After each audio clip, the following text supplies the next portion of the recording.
Snooping powers have been renewed by the US House of Representatives for the FBI and President Trump, making it easier, essentially, for the intelligence community to monitor communication.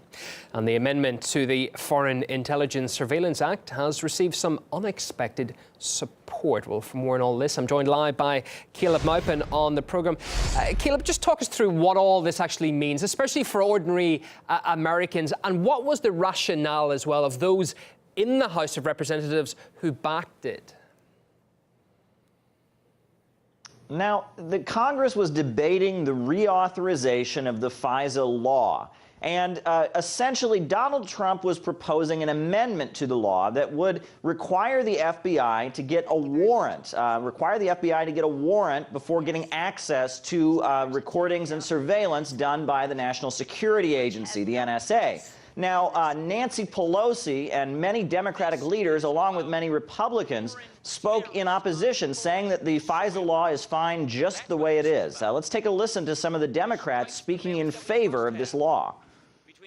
As we protect and defend the American people and the Constitution and their rights, we have to have that balance. Was it Benjamin Franklin said, if we don't fight for private security and freedom, we won't have either. It's not right to say there is nothing in this bill that protects the privacy of the American people.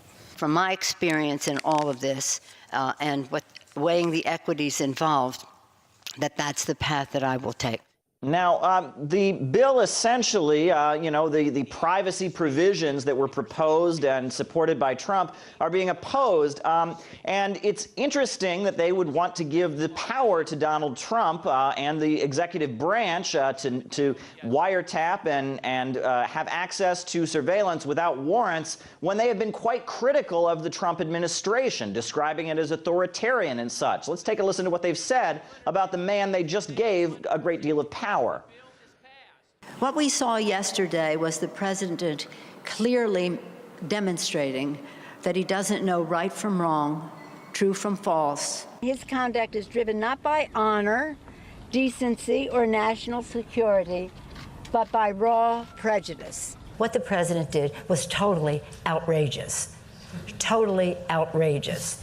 Now, Donald Trump spoke up on social media regarding the FISA law and how it may be used, and he said it may have been used with the help of the discredited and phony dossier to badly surveil and abuse the Trump campaign and previous administrations, by previous administrations. Now, when he said that, he immediately ruffled some feathers. We saw an immediate response from Adam Schiff of the Democratic Party saying that Trump's claim that he could have been wiretapped or surveilled or mistreated due to this law, the FISA law, saying that that's outrageous. This is the response to Trump's tweet.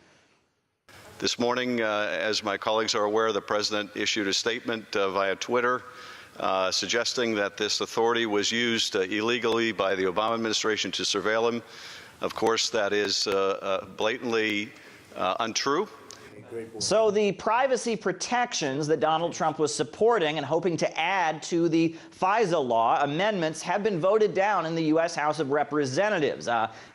Forces that are quite critical of Donald Trump and have not really said positive things about him just gave him power to surveil people, power that he himself did not want. Live from New York City, Caleb Maupin this hour explaining the ins and outs of that. First, thank you, Caleb.